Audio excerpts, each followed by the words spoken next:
Hello बच्चों, let's read the question. The question says, so हमें यहाँ पे एक असर्शन रीजन का क्वेश्चन गिवन है। ऑप्शन फर्स्ट कब ट्रू होगा? जब असर्शन ए ट्रू होगा, रीजन आर ट्रू होगा, और असर्शन का करेक्ट एक्सप्लेनेशन होगा रीजन आर। ऑप्शन सेकंड कब ट्रू होगा? जब असर्शन ए ट्रू है, रीजन आर ट्रू है, but reason R assertion A का करेक्ट एक्सप्लेनेशन नहीं है।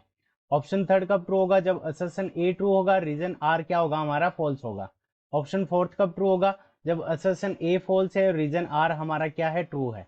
अब हमें असर्शन गिवन है, if net force acting on a system is zero, then work done on the system may be non zero. Reason R given है, internal forces acting on a system can increase its kinetic energy. ठीक है बच्चों। सो इस question के अंदर हमें क्या पूछा है कि अगर कोई सिस्टम के ऊपर नेट फोर्स जीरो लग रहा है तो उस कंडीशन में भी सिस्टम के ऊपर वर्क डन हो सकता है, ये नॉन जीरो हो सकता है। और रीजन आर कह रहा है कि इंटरनल फोर्स जो सिस्टम के अंदर है वो क्या कर सकते हैं कि काइनेटिक एनर्जी को इंक्रीज कर सकते हैं। सो इस क्वेश्चन को करने के लिए हम क्या करेंगे की कंसेप्ट अप्लाई करेंगे। सो की कॉन्सेप्ट। अब की कॉन्सेप्ट के अंदर हम क्या लगाएंगे कि अगर हमारा किसी सिस्टम के ऊपर if if F net is equals to zero, अगर किसी सिस्टम के ऊपर एफ नेट जीरो है तो उस कंडीशन के अंदर क्या होगा? Internal internal energy internal energy of system.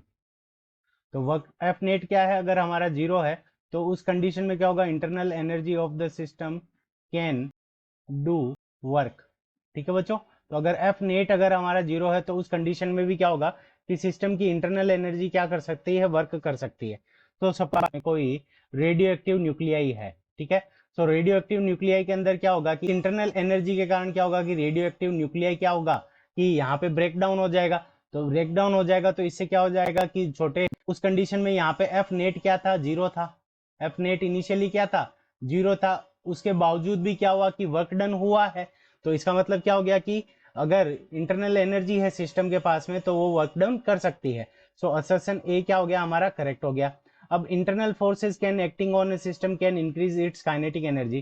तो देखो इनिशियली जो रेडियो एक्टिव मटेरियल था उसकी वेलोसिटी क्या थी? जीरो थी। और इससे दो डॉटर न्यूक्लियाई बने, इनकी वेलोसिटी क्या हो गई? v1 और v2।